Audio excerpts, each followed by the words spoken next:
வணக்கம் நண்பர்களே, இனி வருகின்ற நாட்கள் அனைத்தும் நல்ல நாளாக மாறட்டும். முருகப்பெருமான் அருளால் உங்களுடைய வேண்டுதல் பிரார்த்தனை எதுவாக இருந்தாலும் நிறைவேறட்டுங்க.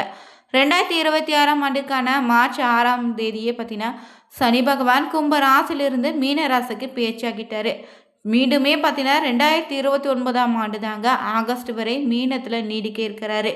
இந்த பேச்சியால் குறிப்பாக பார்த்தீங்கன்னா மீனம், மேஷம், ரிஷிபம் மற்றும் பிற ராசிகளுக்கு ஏழரை சனியும், கன்னி ராசிக்கு அஷ்டம சனியும், சிம்ம ராசிக்கு கண்டக சனியும் தொடங்கிடுச்சு. இந்த நேரத்தில் பார்த்தீங்கன்னா அனுமன் வழிபாடு மிகப்பெரிய மாற்றத்தை நிச்சயம் உங்களுக்கு கொடுக்குங்க. ஏழரை சனி நடக்கக்கூடிய காலத்தில் எந்த முறையில் அனுமனை வழிபட்டால் உங்களுக்கு ஏற்படக்கூடிய பாதிப்புகளிலிருந்து விடுபடலாம். மேலும் இந்த நேரத்தில் பார்த்தீங்கன்னா 2026ஆம் ஆண்டு நடந்த சனிப்பெயர்ச்சியில் முக்கிய பலன்களாக பார்த்தீங்கன்னா கும்பராசி நண்பர்களுக்கு ஏழரை சனியின் பிடியிலிருந்து முழுமையாக விலகி 2ஆம் இடத்திற்கு பாத சனி செல்வதால் உங்களுக்கு இனி நிம்மதியும் புதிய பொறுப்புகளும் நிச்சயம் உண்டு. அதே போல் மீன ராசிக்கு ஜென்ம ராசிக்கு சனி வருவதால் அவசர முடிவுகளை தவிர்த்து கவனமாக செயல்பட வேண்டும். அடுத்ததாக மேஷ ராசி நண்பர்களுக்கு பார்த்தீங்கன்னா ஏழரை சனி காலகட்டத்தில் இந்த நேரத்தில் உங்களுக்கு விரய சனி தொடங்குவதால் தேவையற்ற விரயங்களை தவிர்த்து திட்டமிட்டு செயல்படுவது நல்லது. அதே போல் ரிஷபராசி நண்பர்களுக்கு ஏழரை சனியின் முதல் காலகட்டம் தொடங்கியாச்சு. சிம்மராசி நண்பர்களுக்கு பார்த்தீங்கன்னா கண்டக சனியாக 7ஆம் வருவதால் நிதி மற்றும் ஆரோக்கியத்தில் கொஞ்சம் கவனமாக இருங்க. மேலும் கன்னிராசி நண்பர்களுக்கு பார்த்தீங்கன்னா உடல் நிலையில் இருந்த பாதிப்புகள் இனி விலகும். ஆனால் எச்சரிக்கை ரொம்ப முக்கியம். குறிப்பாக இந்த சனி பேச்சு காலத்தில் பார்த்தீங்கன்னா இந்த ராசிக்காரர்கள் அனுமனை எந்த முறையில் வழிபட்டால் உங்களுக்கு ஏற்படக்கூடிய பாதிப்புகள் விலக போகுதுன்னு இந்த வீடியோவில் பார்த்து தெரிஞ்சுக்கலாங்க. மேலும் நீங்கள் புதியவராக இருந்தீங்கன்னா மறக்காமல் சேனலை சப்ஸ்கிரைப் பண்ணிவிட்டு கூடவே இருக்க பெல் பட்டனை கிளிக் பண்ணிக்கோங்க. தனிப்பட்ட முறையில் உங்கள் ஜாதக ரீதியாக இருக்கக்கூடிய பிரச்சனைக்கு சரியான ஒரு பரிகாரத்தை பெற்றுக்கொள்ள நினைத்தீங்கன்னா வீடியோவில் பார்த்தீங்கன்னா டிஸ்கிரிப்ஷனில் ஃபோன் நம்பர் கொடுத்துருக்கோம். அந்த நம்பருக்கு நீங்கள் கால் பண்ணி தெரிஞ்சுக்கலாம். நண்பர்களே, எந்த முறையில் அனுமனை வழிபடலான்னு தெரிஞ்சுக்கலாங்க. ஏழரை சனி நடக்கக்கூடிய ராசினர் பார்த்தீங்கன்னா அடிக்கடி இல்லைன்னா தினம் கூட நீங்கள் ஆஞ்சநேயர் வழிபாடு செய்வது ரொம்ப உங்களுக்கு நல்லதுங்க. இதனால் சனி பகவானின் கடின பார்வையிலிருந்து விடுபட முடியும்னு சொல்லுவாங்க. ஜோதிடத்தில் நீங்கள் பார்த்தீங்கன்னா ஒவ்வொரு 2.5 ஆண்டுக்கு ஒரு முறை தாங்க ஒரு ராசிலிருந்து மற்றொரு ராசிக்கு பேச்சு ஆவார்.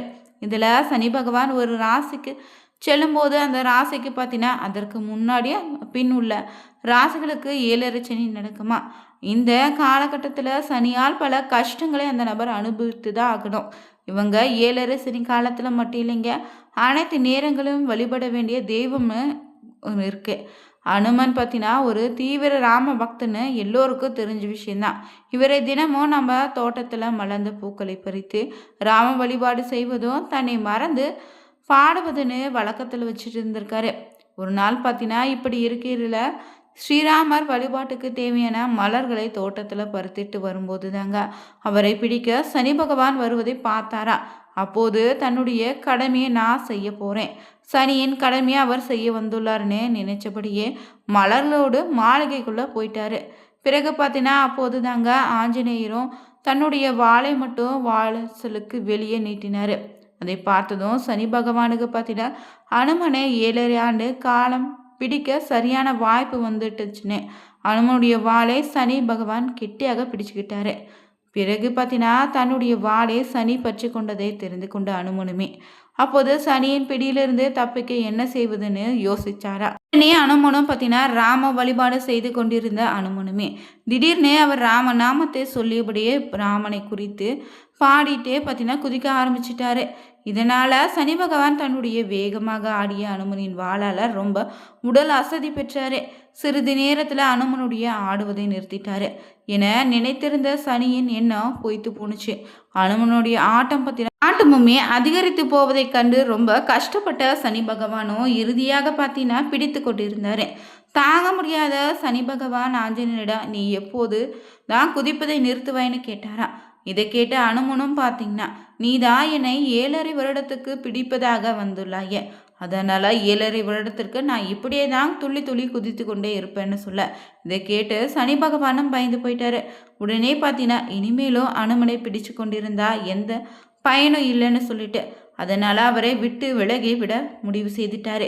உடனே ஆஞ்சநேயரும் பார்த்தீங்கன்னா உன்னை விட்டு நான் விலகுகிறேன்னு சொல்ல ஆஞ்சநேயரும் மகிழ்ந்து சனி பகவானிடம் ஒரு வேண்டுகோள் வைத்தாராம். அது என்னன்னு பார்த்தீங்கன்னா, சனீஸ்வர பகவானே என்னை விட்டு விலகியது போல 7.5 சனி பார்த்தீங்கன்னா நடக்கக்கூடிய காலகட்டத்தில் என்னை நினைத்து வழிபடக்கூடிய என்னுடைய பக்தர்களுக்கு நீ எந்த ஒரு தொந்தரவையும் துன்பத்தையும் தரக்கூடாதுன்னு கேட்டுக்கிட்டாராம். எனவே சனி பகவானோ கோரிக்கையை ஏற்றுட்டாருங்க. அதனால் தான் 7.5 சனி அஷ்டம சனி காலத்தில் நமக்கான துன்பங்கள் இருந்து நம்ம விலக நினைச்சோம்னா நிச்சயம் இந்த ஆஞ்சநேயர் வழிபாடு செய்தாலே அனுமனுடைய அருளால் பார்த்தீங்கன்னா கிடைப்பதோ சனியின் தொல்லை நிச்சயம் தீருங்க. தற்போது பார்த்தீங்கன்னா 7.5 சனி நடந்து கொண்டிருக்கக்கூடிய ராசினராக கும்பம், மீனம், மகர ராசினர் கண்டிப்பாக ஒவ்வொரு வாரமும் வரக்கூடிய சனிக்கிழமையினால அனுமன் கோவிலில் சென்று வழிபடுவது உங்களுக்கு ஏற்படக்கூடிய பாதிப்புகளிலிருந்து பார்த்தீங்கன்னா ஒரு நல்ல ஒரு பரிகாரமாக மாறும். இந்த ஆஞ்சநேயருக்கு உகந்த நாள்னா சனிக்கிழமை நாளில், இந்த சனிக்கிழமை நாளில் பார்த்தீங்கன்னா சனி ஒரு நேரத்தில் நீங்கள் அனுமலை வழிபட்டு வந்தால் உங்களுக்கு இருக்கக்கூடிய கஷ்டங்கள் எல்லாம் விலகிடுங்க. மனதில் இருக்கக்கூடிய பயமும் காணாமல் போயிடும். மங்கள காரியங்கள் அனைத்தும் நடக்க ஆரம்பிக்குங்க. அனுமன் பார்த்தீங்கன்னா வீரத்தையும் ஞானத்தையும் தந்தரக்கூடிய ஒரு தெய்வமாக இருக்காரு. அதனால் இவரை நாம் வழிபாடு செய்ய செய்ய நம்முடைய வலிமை உறுதி கொண்டே போகுங்க. மனதோடு பார்த்தீங்கன்னா காரியம் மாற்றலாம். நம்ம மனதில் நினைக்கக்கூடிய அனைத்து நல்ல விஷயங்களும் பார்த்தீங்கன்னா இந்த ஆஞ்சநேயரை வழிபடுவதால் நிச்சயம் வெற்றியாக மாற்றி தருவாருங்க. சக்திக்கு உதாரணமாக திகழக்கூடிய ஒரு தெய்வம் தான் இந்த ஆஞ்சநேயருங்க. பக்திக்கு உதாரண புருஷராக திகழக்கூடியவருங்க. பக்தியில் சிறந்தது அனுமன் பக்தின்னு சொல்வோம். ஸ்ரீராமபிரான் மீது அத்தனை அன்பும் பக்தியும் கொண்டவராக இன்னமும் இருந்துட்டு இருக்காரு. அதனால தான் பல ஆலயங்களும் நீங்கள் பார்த்தீங்கன்னா கை கூப்பிய நிலையில் சன்னதி கொண்டிருக்கக்கூடிய அனுமனை தரிசித்துட்டு இருக்கோம். எப்போதும் மனதில் ஸ்ரீராம சந்திரமூர்த்தியும் சீதா பிராட்டையும் நெஞ்சில் விரித்து வைத்திருப்பவர் தாங்க இந்த அனுமன். அனுமனை வழிபட்டா ஸ்ரீராமனுடைய பேரருள் நிச்சயம் நம்ம பெறலாம். அதே போல் ஸ்ரீராமரை வழிபட்டாலும் அனுமனுடைய அருள் நமக்கு உண்டுங்க. மேலும் இந்த சனி பகவானுடைய ஆதிக்கம் தான் நம்ம வாழ்க்கையில் பார்த்தீங்கன்னா சகலத்துக்கும் காரணம்னு சொல்லலாம். அதனால தான் சனி பேச்சினாலே நம்ம பயப்பட தொடங்கிட்டோம். எப்படி இருக்குன்னு கலவரமாகி கூட மனதில் இருக்கும். நான் இந்த அனுமனுடைய பக்தர்களுக்கு சனி பகவானின் பேச்சு குறித்தோ சனி பகவான் என்ன செய்ய போறான்னு நடக்குமோன்னு குறித்தெல்லாம் யாருமே வருத்தப்பட மாட்டாங்களாம். அனுமனுடைய அருள் இருந்தாலே சனீஸ்வரனின் தாக்கம் வெகுவாக இருக்காதுங்க. இதனால் அவருடைய பரிபூர்ண அருளையும் நம்ம பெற முடியுங்க. எனவே சனிக்கிழமை நாளில் அனுமன் வழிபாடு செய்வது விசேஷமான பலன்களை நிச்சயம் உங்களுக்கு தரும். சனிக்கிழமையன்று அனுமனை வழிபடுவது போல சனி ஓரை நேரத்திலையும் அனுமனை வழிபட்டு பிரார்த்தனை செய்து வந்தாலே சகல எதிர்ப்புகளும் நிச்சயம் உங்களுக்கு தவிடுபடியாகும். இன்னல்களை இருந்து மீள்வீங்க. மேலும் பார்த்தீங்கன்னா அனுமன் சாலிசை சொல்லி பாராயணம் செய்திடுங்க. இந்த நாளில் அனுமனுக்கு வெற்றிலை மாலை துளசி மாலை சாத்தி வழிபட்டால் நினைத்த காரியங்கள் அனைத்தும் வெற்றியாக மாறுங்க. வேண்டுவதையெல்லாம் தந்தரக்கூடிய தெய்வம் தாங்க இந்த அனுமன். அதனால் சனி பகவானின் கோபத்தில் இருந்து காப்பதற்கு நீங்கள் பார்த்தீங்கன்னா இவரே சரணடைவதே ஒரே வழிங்க. ஆஞ்சநேயரை வழிபடுவதாக இருந்தீங்கன்னா நீங்களும் தினந்தோறும் ராமநாத வழிபாடு, ராமருடைய பேரே மனதில் சொல்லி வணங்குவது இந்த ராமநாத வழிபாடு.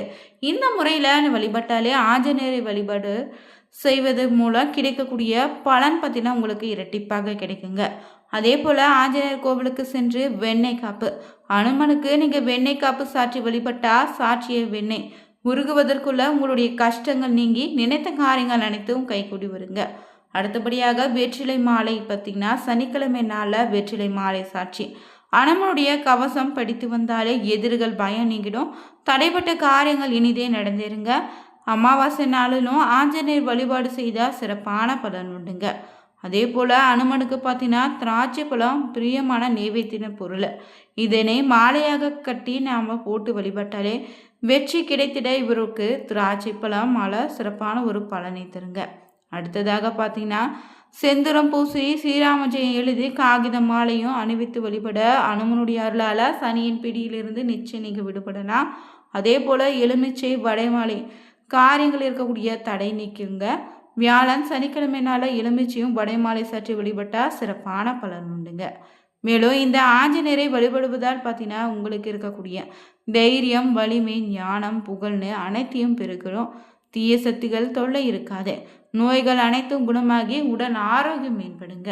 இந்த வீடியோ பிடிச்சிருந்தா இந்த 7.5 சனி நடக்கக்கூடிய காலகட்டத்தில் நீங்களும் அனுமனை வழிபட்டு சனியின் பாதிப்பிலிருந்து விடுபடலாம். மேலும் நீங்கள் புதியவராக இருந்தீங்கன்னா நீங்கள் எந்த ராசினர் உங்களுக்கு சனியின் பிடியிலிருந்து விடுபட ஸ்ரீராம ஜெயனும் மந்திரத்தை கமெண்ட் பண்ணுங்கள்.